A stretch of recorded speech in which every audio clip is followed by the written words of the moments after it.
up, nerds? Old buddy Ben with that #show.com. Once again, my face is brought to you by the fine folks over at Nep Vodka, reminding you to please drink responsibly, as well as everyone over at Toink.com, the only place to toink.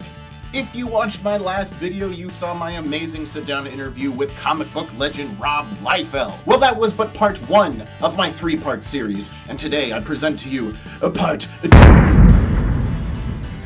In the previous video, we talked about Rob's 5-issue run on Snake Eyes for IDW Comics, available at your local comic book shop right now. For the second part, we revisited Rob Liefeld's past for this November's 30th anniversary special issue, X-Force Killshot. Take a look. I do want to move on to X-Force. Sure. The 30th anniversary. So we're revisiting what you created 30 years ago. And That's for right. one thing, I can't imagine that 1991 was 30 years ago. That kind of blows my mind. I know. And you know, now we are in 2021. This is an era where we have you coming out with a Snake Eyes comic and a huge Snake Eyes movie coming out. We've got Deadpool on the big screen. We've got X-Force on the big screen. We've got comic books, comic book culture, comic book conventions are a huge force of popular culture right now. No way near where they were in 1991. Like 1991, this was very niche to, you know, on the grand scale. Talk to me about, first off, coming back to the X-Force characters and creating something 30 years down the road that you had initially began. And what are you, I don't know what you can tell me and what you can't, but what are you looking to do with these characters? I feel like I know the answer to this, but are you trying to make something new and fresh? Are you trying to revisit some nostalgia? Are you doing a combination of both? What are you doing with X-Force 30 years later? Great question. Look, it's such an honor to come back and be able to give this story to them. It's one that I've been chewing on for quite some time. There's actually having 5 different cables simultaneously in one comic is something I wanted to do back in 1992. It's just the clock ran out on my being able to do that book, and I was moving over to all my Image titles. But so it's definitely been something that I've been formulating for over 30 years. And when you see 5 different X-Force teams summoned from 5 different timelines to battle their great nemesis Stryfe and put him down once and for all, and one cable directing, you know, 5 of them, and 5 Shatterstars and 5 major X's. And what I'm hoping to do is move you emotionally. There's an emotional component. The last 8 to 10 pages is all very emotional, because that conflict between Cable and Stryfe is one that I think people continue to want to see further examined and have a payoff. And Cable has always had a great story arc. He hit immediately upon my introducing him in New Mutants 87. Our sales went through the roof. He was the right guy at the right time. What X-Force represented was this action component, again, that was missing at the time. Look, when the Image guys, when myself, Todd McFarlane, and Jim Lee blew up, I can tell you there was a science to it. The science was that everybody else was doing grids, 4-panel grids, you know, same size panels, 6 panels. You know, everyone was doing a very a certain style of format, and we came along and pushed the boundaries in and myself, I was a huge fan of manga and anime. And that's what I was consuming. That was my regular diet. I preferred those to American comics at the time, back in 1989, 1990, 1991. So I was just putting a lot of the screaming, crashing figures, giant faces. I was applying that dynamic, and I had an editor that let me go. And what happened is the audience responded, and then Jim picked up on it in X-Men. Todd was already doing it in Spider-Man. And we suddenly were the only guys doing this style of comic. And look, it's weird when somebody goes, oh, okay, that's what I'm supposed to do because they're doing it. That's not the same as the guys who originated, because they did it out of their passion. I construct pages and comics and sequences the way I do because I want to move you and entertain you from the page. I believe the page can absolutely excite you and jump out at you in the same way a key frame of a movie can. And that's, and again, that is the Jack Kirby DNA. That's what he never failed to do.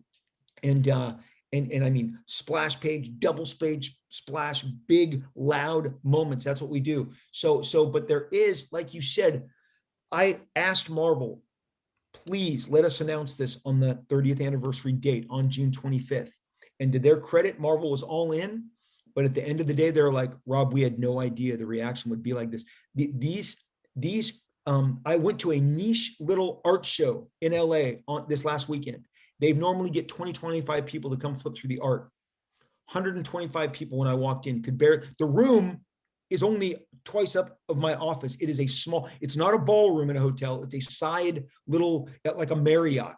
And again, it's just for art collectors, but word got around after this lockdown, after this last year that we've had, the tribes want to mingle. They want any excuse to get together. So I walked in, and even the guys who, I know the guys who run it, they're like, we have 125 people signed in. By the end of the day, they told me they had 220 people in a room that could barely hold 80 people. But people were grabbing me, telling me, Rob, I was this young when I got X-Force. I was 10. I'm 40 now. I'm 9. I'm 39.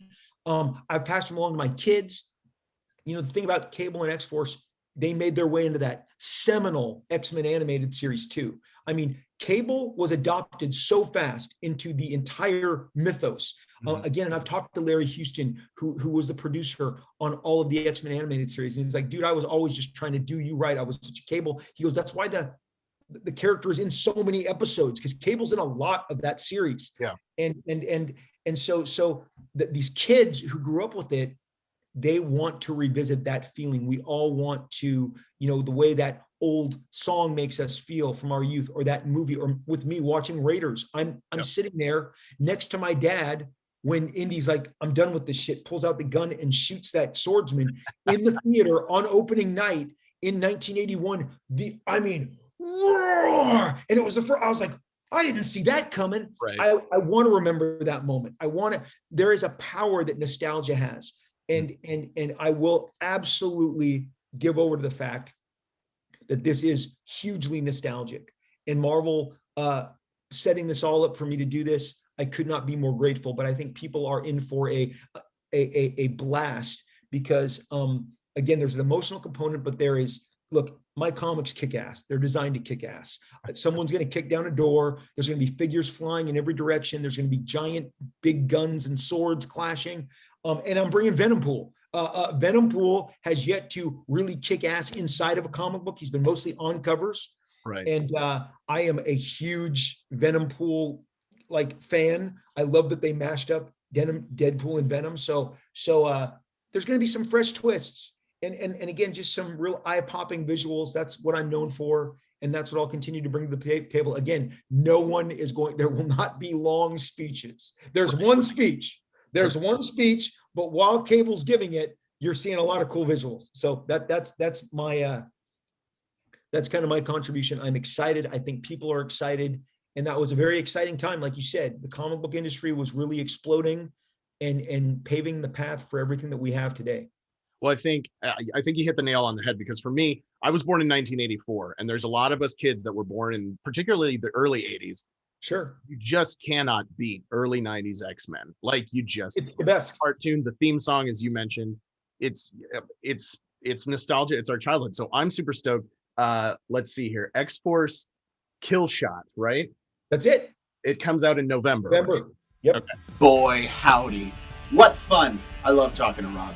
He's so much fun. I am going to have a third part to this series coming up very soon, so keep your eyes peeled for that. For now, just be sure to go check out Snake Eyes on your comic book shelves right now, as well as look out for X-Force Killshot coming out this November at your local comic book shop.